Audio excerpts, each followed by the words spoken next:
श्री सतगुरु सुखराम जी महाराज के अनदेव आज जस पदराग धुन प्रभाती 5 चल रहा है। महाराज फरमा सतगुरु महिमा कीजे हो, तन मन धन सब दीजे हो। सतगुरु महिमा कीजे हो, तन मन धन सब दीजे हो। वे मोक्ष मुक्ति का दाता हो, गुरु बिन नर का जाता हो। वे मोक्ष मुक्ति का दाता हो, गुरु बिन नर का जाता हो। सुन मन तो जे बतावे हो, गुरु बिन धाम न जावे हो। सुन मन तो जे बतावे हो, गुरु बिन धाम न जावे हो। सतगुरु महिमा कीजे हो, तन मन धन सब दीजे हो। प्रेम सहित सब कीजे हो, गुरु आज्ञा में रहीजे हो। प्रेम सहित सब कीजे हो, गुरु आज्ञा में रहीजे हो। वासु कछु न दुरावो हो, जाकर सायब पावो हो। वासु कछु न दुरावो हो, जाकर सायब पावो हो। सतगुरु महिमा कीजे हो, तन मन धन सब दीजे हो। जुग जुग कर्म कमावे हो, गुरु शरणे सब जावे हो। जुग जुग कर्म कमावे हो, गुरु शरणे सब जावे हो। गुरु पूजा सुख पावे हो, प्राण आद गर जावे हो। गुरु पूजा सुख पावे हो, प्राण आद गर जावे हो। सतगुरु महिमा कीजे हो, तन मन धन सब दीजे हो। सतगुरु ऐसा कुआवे हो, सुखदेव भेद बतावे हो। सतगुरु ऐसा कुआवे हो, सुखदेव भेद बतावे हो। सतगुरु महिमा कीजे हो, तन मन धन सब दीजे हो। सतगुरु महिमा कीजे हो, तन मन धन सब दीजे हो। महाराज कह रहे हैं कि सदगुरु की महिमा में तन मन धन सर्वस्व लगा लो तो भी उनकी महिमा करने में नहीं आती। इतना अद्भुत विलक्षण उनका ज्ञान है। इस ज्ञान को प्राप्त करके ही आत्मा अपने कल्याण को प्राप्त हो सकती है, परम पद को, केवल पद को, आनंद पद को प्राप्त हो सकती है। ऐसे ज्ञान के अभाव में ये परम पद की प्राप्ति से वंचित रह जाती है। इस उद्देश्य से कृपा करके राम जी ने मिनखा दे दी भी, उस उद्देश्य की प्राप्ति सदगुरु के ज्ञान से ही संभव है और किसी से संभव नहीं। इसलिए महाराज कह रहे हैं कि सदगुरु महिमा कीजिए हो, तन मन धन सब दीजिए हो। और कैसे करनी है महिमा? प्रेम सहित सब कीजिए हो, गुरु आज्ञा में रहीजिए हो। महिमा जो करनी है बड़े प्रेम के साथ, आदर के साथ, श्रद्धा के साथ, विश्वास के साथ, प्रतीति के साथ नचा करके करना। कह रहे महाराज सदगुरु के वचनों पर पूर्णतया विश्वास करना और भी वचनों पर केश बराबर आतरो, जय अंश राखे को तो आ कृपा ना बन, ऐसी कुदरत हो। सदगुरु के वचनों पर कोई अविश्वास करे, नैचा नहीं करे, प्रतीति नहीं करे, शंका करे कि सदगुरु जो कह रहे हैं वो बात सही है कि। महाराज कह रहे हैं कि जब तक आप कहने और सुनने में रहोगे तब तक तो वो आपको सही लगेगी, लेकिन जिस दिन आपको गटपड़चों का अनुभव होने लगेगा उस दिन आपको लगेगा कि सदगुरु ने जो गटपड़चों की बात बताई है बिल्कुल सही, 100% बात सही है, इसमें कोई फर्क नहीं। तो सदगुरु के वचनों पर पूर्ण विश्वास करके, नैचा करके, प्रतीति करके अपने को उनकी महिमा करनी है और केश बराबर अंतर भी नहीं रखना। केश बराबर यानी थोड़ा सा अंतर रखेंगे तो उनकी कृपा बनने वाली नहीं है। और जो इस आत्मा के कल्याण का कार्य होना है वो करने से नहीं होगा, क्योंकि कल्याण करने में है, क्रिया में नहीं, करने में। वो किससे प्राप्त होगा? कृपा से प्राप्त होगा। हे भूप निज नाम मुख माय नहीं आवे, ज्ञान गम सोजा गत नाय पावे, तत्व रूपी गुरु की दिल में भाई, निज नाम जागे शिस्तन। शिष्य के तन में निज नाम की जागृति जो होती है वो तत्व रूपी गुरु की दिल की महर से होती है। और उनकी दिल की महर कब होती है? जब शिष्य अपना गर्व, गुमान, होशियारी, चातुर्य, पूर्वाग्रह सब छोड़कर सदगुरु के ज्ञान के शरण में होता है, पूर्णतया स्वीकार कर लेता है, आर्य कर लेता है, धारण कर लेता है, तो सदगुरु का निजमन रीझ जाता है। वो भी मन के रीझने से नहीं होती, निजमन के रीझने से काम होता है। निजमन की निजमन पर महर होती है, तब जाके निज नाम शिष्य के गट के भीतर जागृत, और जागृत होने से ही काम होने वाला है, इसके बिना काम होने वाला नहीं। तो महाराज कह रहे प्रेम के सहित उनके महिमा करनी, जिससे उनका दिल का महर, निजमन की महर हमें प्राप्त हो जाए। और निजमन की महर प्राप्त हो जाएगी तो काम आपका बन जाएगा। जादिन महर बई सतगुरु सता उदय गटू, तादिन तिथि लिखी केवल की कामे कसर में। जिस दिन महर हो जाएगी उस दिन सता गट के भीतर उदय हो जाएगी, जागृत हो जाएगी। और जिस दिन सता जागृत हो गई, उदय हो गई, उस दिन केवल पद आनंद पद में जाने की बुकिंग कंफर्म हो गई, तिथि लिखी गई, नोट डाउन हो गया आपका काम कि भाई आपका काम अब पक्का है, अब कोई कसर नहीं है, अब कोई कमी नहीं है। तो महाराज कह रहे हैं कि ऐसी आत्मा के कल्याण का कार्य की कृपा आपने को प्राप्त कर ली। इसके बिना तो संतो कहिया पत्नी आवे, वो संतो कहिया पत्नी आवे, कृपा करे दया गुरुदेव जी जब शिष्य का भ्रम जाए।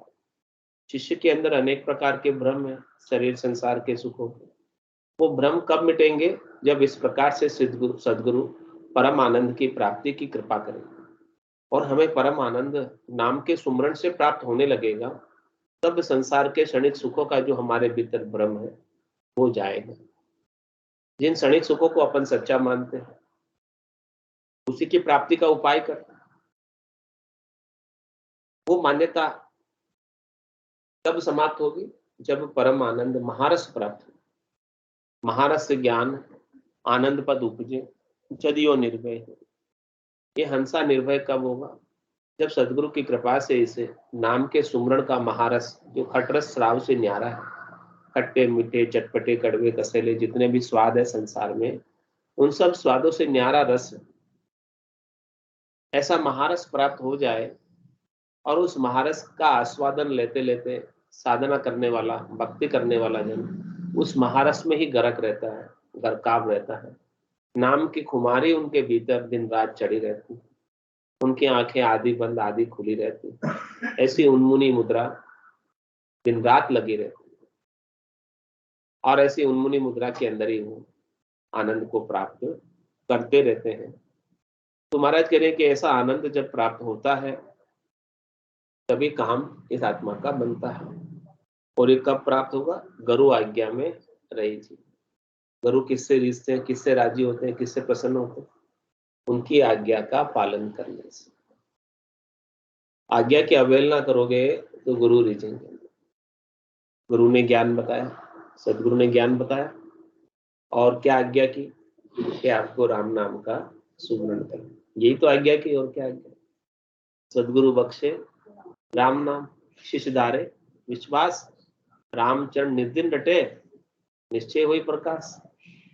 तो उनकी आज्ञा का अपने को पालन करना, उनकी आज्ञा में रहना, यानी सतत रूप से अनवरत रूप से राम नाम का सुमरण करते रहना। आत काम मुख राम, हृदय सांची प्रीत, दरिया ग्रस्ती साध की आही उत्तम रीत। हाथों से काम करो, कोई मनाही नहीं कर रहे सदगुरु। कह रहे सदगुरु के सुखराम देही के ताई, करो सकल विद कारण नाही, मोक्ष काज भी देखने चाहिए, सदगुरु शरण प्रीत करो। मोक्ष प्राप्ति के लिए और कुछ नहीं चाहिए, केवल सदगुरु के ज्ञान की शरण ले लो, उनकी आज्ञा में रहो। जो उन्होंने आज्ञा की है कि परम पद की प्राप्ति आपको करनी है शेयर।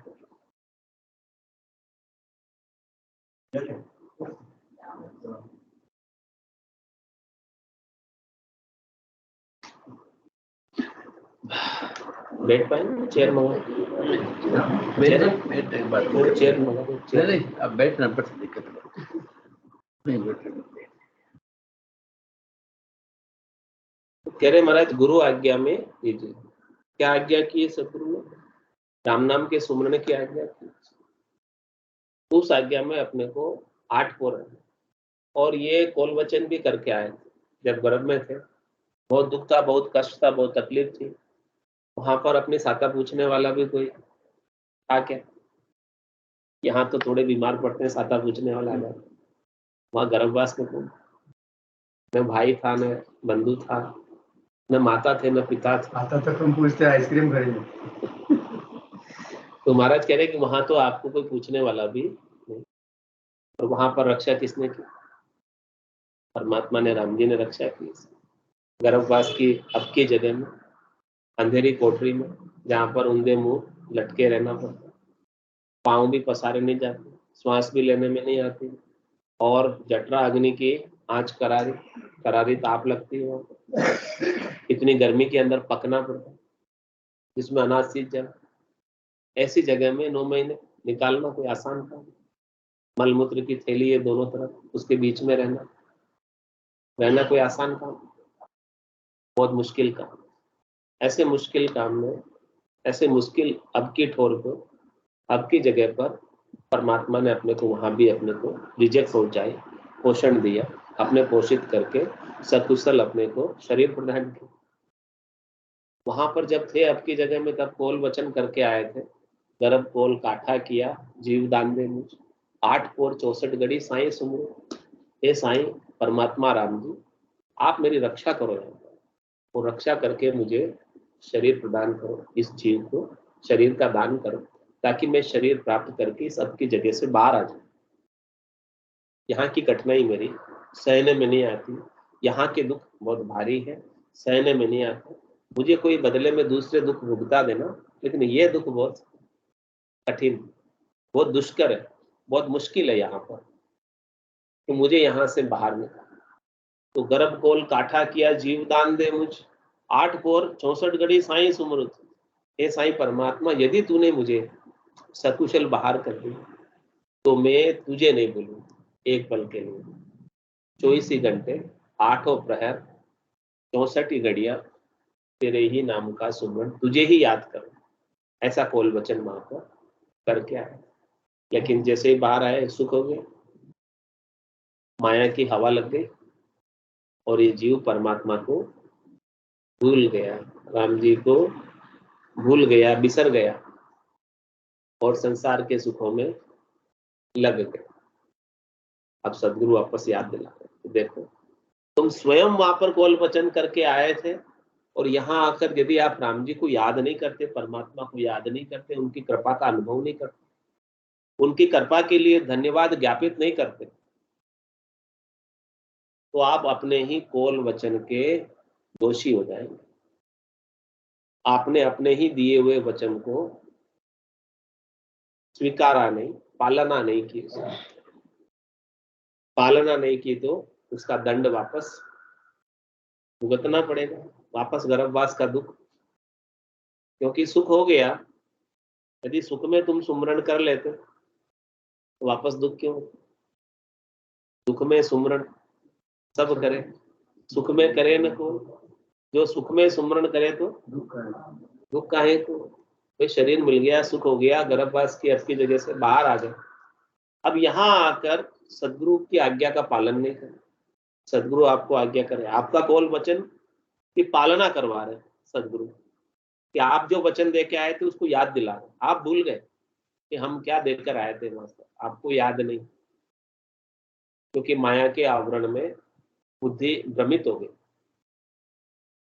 चित्त मन सब भ्रमित हो गए। ये सब माया का सुख लेने में लग गए, माया की तड़क भड़क के अंदर आसक्त हो, माया की चकाचौंध में अब उन्हें कोई सूझ नहीं है, सच्चे परमात्मा दिख नहीं है। तो सदगुरु वापस याद दिला रहे हैं, वही आज्ञा कर रहे हैं जो आपका कौल वचन था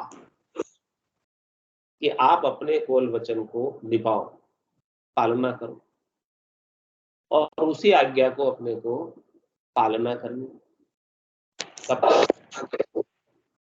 जब लग मुख में विद्या चाली, तब लग हर हर केशु, भावे तार मार मोई दीजो, शरण आपकी रेशु, राम तेरी दाय पड़े सो कीजो, भावे मुख मुगत में भेजो, भावे दो जग दीजो, माने तो हरि भक्ति जो करनी, भजन अखंडित तेरो, मोह खस्यासु बिड़त बदे तो, काई बिगड़ सी मेरो, राम तेरी दाय पड़े सो।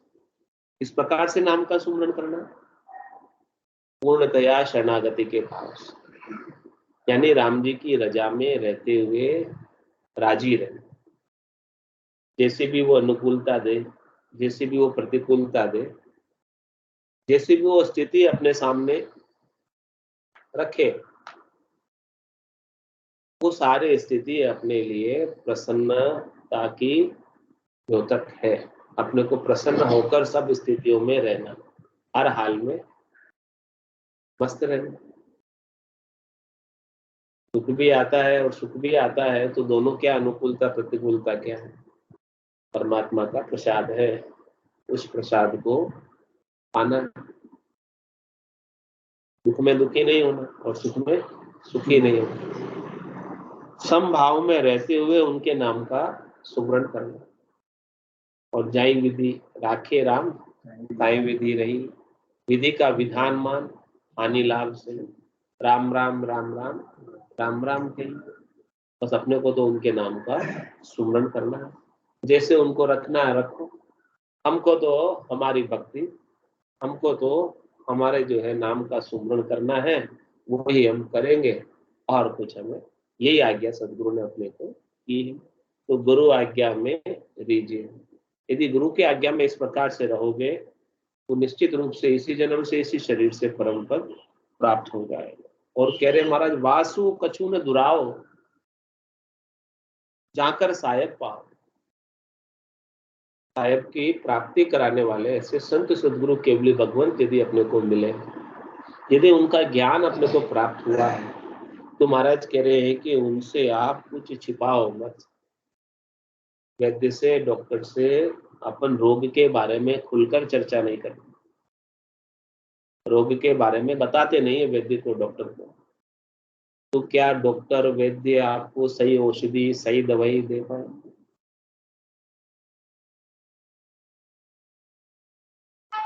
आपका रोग मिटेगा, इलाज होएगा? नहीं होगा। डॉक्टर को आप पूरी बात नहीं बताओगे तो आपका शरीर का इलाज भी होने वाला, छोटे मोटे रोग भी ठीक होने वाले नहीं है, छिपाओगे बात। महाराज कह रहे आपको तो यहाँ तो आत्मा के रोग के मिटाने की बात चल रही, तो शरीर का रोग है, शरीर का रोग भी छिपाने से मिटता नहीं है। तो आत्मा का रोग तो बहुत भारी रोग है, इस आत्मा को तो बहुत भारी रोग लग रहा है। कौन सा रोग लग रहा है? बार बार जन्मने का और बार बार मरने, ये रोग लग रहा है। तो इस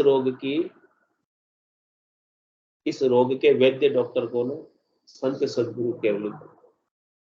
तो कह रहे महाराज कि उनसे आप कुछ छिपाओगे, उनको सब बात खोलकर बता दो। किस बारे में? अपनी साधना की स्थिति के बारे में। संत सदगुरु केवली भगवंत आपको साधना बताते, भजन बताते, विधि बताते, तरीका बताते, वेद बताते, और गट पर्चों की बात करते।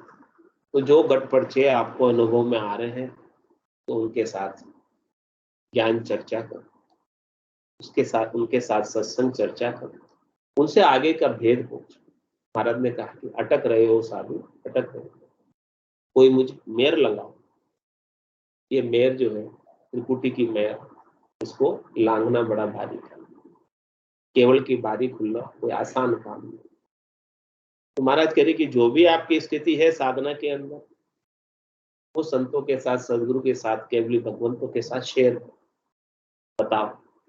तो संत सदगुरु केवली भगवंत आपको आगे का रास्ता, आगे का मार्ग, जहां कोई कसर होगी, कमी होगी, वो बताएंगे अजी ब्रह्म की ब्रह्म बताओ। क्या कह रहे हैं कि किसी में कोई कमी हो तो एक ब्रह्म की कमी दूसरा ब्रह्म बताएगा।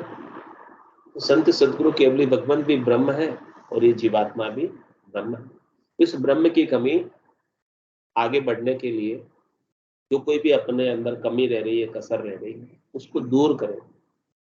संतों के साथ अपन बात करेंगे, चर्चा करेंगे, तो चर्चा करने से हल नहीं और अपनी कमी दूर होएगी तो अपन आगे बढ़ पाएंगे।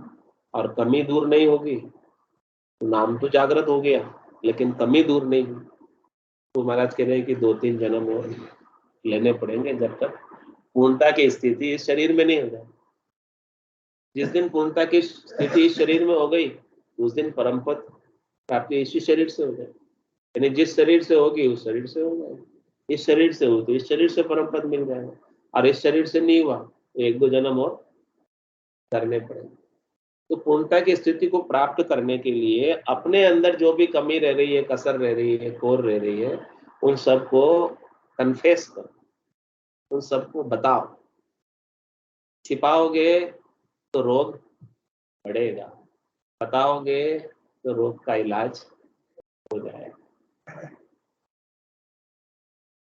तो कह रहे वासु कछु न दुराओ, जो आपके आत्मा का इलाज कर रहे, आत्मा के जन्म मरण के रोग को मिटा रहे, भवसागर के रोग को मिटा रहे, संसार के सारे दुखों को खत्म कर रहे, ऐसे सदगुरु से खुलकर आप चर्चा करो, ज्ञान की, सत्संग की, और अपने अंदर जो भी शंका है उस सबका समाधान, जो भी आपके भीतर प्रश्न है उसका उत्तर सदगुरु के ज्ञान में उपलब्ध है।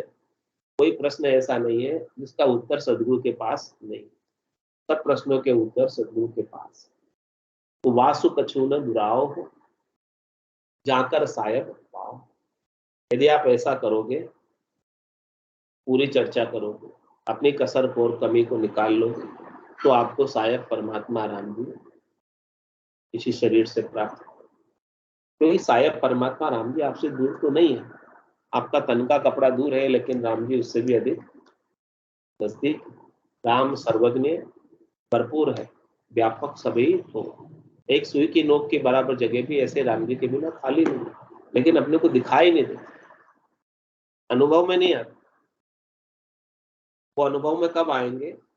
जब सदगुरु से ज्ञान की दूरबीन अपने हाथ में, ज्ञान चक्षु, सूरज चक्षु, दिव्य चक्षु, ब्रह्म चक्षु खुलेंगे, तब जाके वो परमात्मा जो सर्वज्ञ है, सब जगह मौजूद है, हमें अनुभव में आने लगे, हमें लखाने लगे, हमें उनका सानिध्य प्राप्त होने लगे। उनका तो सानिध्य है लेकिन हमें अनुभव में नहीं आ, उनकी तरफ से कोई कमी नहीं है, वो तो आपके साथ ही है, लेकिन अपन उनकी कृपा को अनुभव नहीं करते, अपन उनके सानिध्य को अनुभव नहीं करते। तो कह रहे महाराज सदगुरु की कृपा से उनके सानिध्य का अनुभव आप कर सकते हो। दिव्य नयन माया का खुलिया, ब्रह्म अखंडित सूझ, कै सुखराम ब्रह्म का खुलिया, परम धाम। कह रहे सदगुरु की कृपा से जब आपके 2 चक्षु तो है चरम के, इन चरम चक्षुओं से परमात्मा दिखाई नहीं देता, भीतर के चक्षु चाहिए, दिव्य चक्षु चाहिए, ब्रह्म चक्षु चाहिए, तो भीतर के चक्षुओं से परमात्मा के दर्शन आपको होने लगे, अखंडित रूप से होने लगे। यानी जब भीतर के चक्षु खुल जाएंगे तो एक पल के लिए भी परमात्मा आपकी दृष्टि से ओझल नहीं हो सकते, आपको दर्शन दिए बिना रह नहीं सकते। और ऐसे दर्शन का समय कितना होगा, कितनी देर पट खुलेंगे, फिर कितनी देर बाद बंद हो जाएंगे। ऐसो समयो सदैव हमारे 8 पोर क्या सांझ सवेरे, एक बार पट खुल गए तो फिर बंद ही नहीं होंगे, दर्शन चालू ही रहेंगे। केवल सांझ सवेरे के दर्शन नहीं है, 24 घंटे के दर्शन होने लगे, फिर सायब आपसे कभी अलग नहीं हो सकता, सायब कभी छिप नहीं सकता। और जितने भी संसार के अंदर आपको प्राणी दिख रहे हैं, सचराचर जगत भी आपको राममय नजर आने लगे, सिया राम में सब जगह जाने करो प्रणाम जोरी, सबके अंदर परमात्मा के जब दर्शन होने लग जाएंगे, ऐसे ब्रह्म समाधि आपके ब्रह्मांड के अंदर लग जाएगी कि ब्रह्म के सिवाय दूसरा और कोई दिखे ही नहीं, सूझे ही नहीं। फिर यही आरती, यही पूजा, राम बिना दरसे ने पूजा। अब तो राम जी के बिना दूसरा कोई दरसता ही नहीं, क्योंकि सदगुरु से ऐसी ज्ञान की दृष्टि मिल गई। जिस दृष्टि से सदगुरु इन जीवों को, संसार को देखते हैं, वही दृष्टि सदगुरु ने हमें प्रदान कर दी। सदगुरु किस दृष्टि से देखते हैं? सदगुरु सब जीवों को परमात्मा रूप से ही देखते हैं कि कोई भी परमात्मा के सिवाय दूसरा है ही नहीं, दूसरे किसी की सत्ता है ही नहीं। सत्ता है तो केवल केवल परमात्मा की है, माया की अपनी अलग से कोई सत्ता होती नहीं। जिस प्रकार से सूर्य है तो सूर्य की किरण है, इसी प्रकार से परमात्मा है तो ये दृश्य जगत है। इस दृश्य जगत के पीछे कौन है? परमात्मा ही है, राम जी है इसके मूल में। तो सदगुरु की ज्ञान दृष्टि क्या कहती है कि आप जो मूल वस्तु है उसको देखो, ऊपर के आवरण को, ऊपर की मयान को मत देखो। ऊपर की मयान को देखोगे, ऊपर के आवरण को देखोगे तो आपका काम होने वाला नहीं। इसके मूल में जो क्या चीज है, उस मूल पर आप दृष्टि। जिस प्रकार से वृक्ष के मूल में, वृक्ष की जड़ में जल का सिंचन कर दो तो फिर पूरे वृक्ष में जल पहुंच जाता, पत्ते में, फूल में, फल में, डाली में, टहनी में, शाखा में, तने में, छाल में, सब जगह जल। फिर अलग अलग जल पिलाने को नहीं रह जाता। इसी प्रकार से आपने ये मूल ज्ञान सदगुरु का प्राप्त कर लिया तो सब जगह आपको ब्रह्म के दर्शन होने लगे। ब्रह्म के सिवाय दूसरा और कोई दिखाई नहीं देता। फिर तो आपकी हर क्रिया, हर काम ही सेवा, पूजा और आरती हो जाएगा। भगवान की सेवा होगी। जो भी कर रहे हो आप, वो सब भगवान के लिए ही कर रहे हो, भगवान के होकर ही कर रहे हो, भगवान का ही कार्य कर रहे हो, अपना कोई कार्य रहेगा ही नहीं। वासु कछु न दुराव हो, जहाँ कर सायब पाओ। इस प्रकार से आप सायब परमात्मा राम जी सर्वत्र जो व्यापक है उनको प्राप्त कर लो। वो प्राप्त ही है लेकिन आपको अनुभव में नहीं है। तो सदगुरु क्या करते हैं? अपने को अनुभव करवा देते, लखा देते हैं जो लखने में नहीं आते। परमात्मा अलेख है, लखने में नहीं आते, अगम है, जिनके गम इंद्रियों द्वारा नहीं कर सकते, लेकिन सदगुरु की कृपा से उनकी गम वो लखने में आ जाते हैं, अनुभव में आ जाते हैं। और क्या कह रहे हैं महाराज? जुग जुग कर्म कमावे, गुरु शरणे सब जाओ। अपन ने अज्ञान अवस्था में जुगान जुग तक अनेक शरीर धरे और अनेक शरीर धरकर अनेक कर्म किए अपनी स्वार्थ पूर्ति के लिए। वो सारे कर्म हमारे खाते के अंदर जमा हो गए। अब उसमें दो प्रकार के कर्म थे, शुभ कर्म भी थे और अशुभ भी थे। तो दोनों प्रकार के कर्मों का फल हमें भोगना पड़ रहा है। शुभ कर्म कर स्वर्गा जावे, अशुभ किया 84। ये दोनों फल हम भोग रहे थे अज्ञान अवस्था में। कर्म करते जा रहे थे और आगे से आगे कर्मों की गठरी भारी होती जा रही थी और हम कर्मों का फल भोग रहे। तो ये कर्म कब से कमा रहे हैं अपन? आज से नहीं कमा रहे, अनंत युग बीत गए, कितने युगों की कितनी चौकड़ियां बीत गई और कर्म कमाए जा रहे। नदी में रेत के कणों की गिनती मुमकिन संभव है, लेकिन इस जीवात्मा ने कितने शरीर धरे और कितने शरीर धरकर कितने कर्म किए, उनकी कोई गिनती? इतने कमाए हुए हमारे कर्म है, जिसमें शुभ कर्मों का भी बंद हुआ, अशुभ कर्मों का भी बंद हुआ। अब वो सब बंद हमने बांधा हुआ अपने ऊपर ओढ़ रखा है। अब सदगुरु क्या करते? ऐसे ओढ़े हुए कर्मों के वस्त्रों को, आवरण को उतार देते, हटा देते अपने ऊपर से, ब्रह्म की अग्नि में जलाकर राख कर देते, या राम नाम की जड़ के अंदर, धारा के अंदर उसको गड़ा देते, तो कुछ रह नहीं जाता अपने पास। अशुभ भी जल जाते हैं और शुभ भी जल जाते हैं। एक भी बाकी रह गया तो उसको भोगने के लिए फिर से शरीर धर के आना पड़ेगा, एक कर्म भी बाकी रह। लेकिन आपका स्वभाव कैसा होता है? कहीं आग लगती है, आग का कैसा स्वभाव होता है? सब कुछ जलाकर स्वागत। आग ये नहीं देखती है ये चीज अच्छी है इसको बचा लो, ये चीज खराब है इसको जला दो। वो तो खराब को भी जलाएगी और अच्छी को भी। इसी प्रकार से राम नाम की जो ब्रह्म की अग्नि है, ये सब प्रकार के कर्मों को जलाकर राख कर, एक भी कर्म रहता नहीं बाकी। तो क्या करें, जुग जुग कर्म कमावे हम। अनंत जुगों के अंदर हमने सदगुरु का शरणा, सदगुरु का ज्ञान प्राप्त नहीं किया, तो हमने कर्म ही बांधे अपने ऊपर, और कर्मों को बांधकर हम इसका भार ढो रहे, भार उठा रहे, आगे से आगे इसकी गठरी को भारी करते। लेकिन अब गुरु शरणे सब जाए, सदगुरु के ज्ञान की शरण ली तो सब प्रकार का कर्म हमारे कट गए। क्रियमान कर्म अब बंधते नहीं है, प्रारब्ध कर्मों को भोगने की शक्ति नाम के पराक्रम से प्राप्त हो गई, और संचित कर्म दुनियात्मक शब्द की गर्जना के अंदर समाप्त हो गए।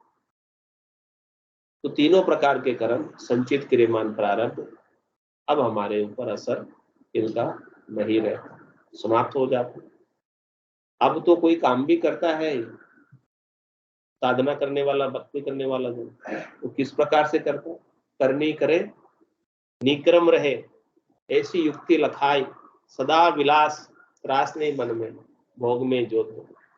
काम भी करता है, ऐसा नहीं कोई काम छोड़ता है, लेकिन उन काम के परिणामों से प्रभावित नहीं होता, न सुखी होता है न दुखी होता है, क्योंकि उसे ज्ञान प्राप्त हो गया कि काम करने का तो उसका अधिकार है, लेकिन फल प्राप्ति का अधिकार किसके पास है? परमात्मा। कर्मण्यवादी कारस्य मां फलेषु कदाचित्। तो जो चीज आपके हाथ में नहीं है उसके लिए आप सुखी दुखी होकर, हाँ, आपके तरफ से जो अच्छा है वो कर दो। तो करनी रहे, करे निक्रम रहे, सब कुछ अच्छा कार्य करता है और उनके प्रभाव से निष्काम रहता है। सारे कर्म उसके निष्काम भाव को लेकर होते, सकामता के साथ कोई कर्म नहीं होता, तो फिर उसको सदा विलास ही रहता, सदा आनंद ही रहता, कोई त्रास उनके मन में होता ही नहीं, और सब प्रकार के भोग करते हुए परमात्मा से जोग, परमात्मा से तारीफ, परमात्मा से लीन लगी रहती। तो इस प्रकार से गुरु शरणे सब जागो, इस प्रकार से सदगुरु की शरण लेने से सब प्रकार के कर्म चलेंगे, और सब प्रकार के कर्म कटे, तब जाके धर्मराय ने नो ड्यूज सर्टिफिकेट दिया, एनओसी दी। अब आप जा सकते हो, जब तक वो नो ड्यूज सर्टिफिकेट नहीं दे रहे तब तक तो वो यहीं रोके रखेगा।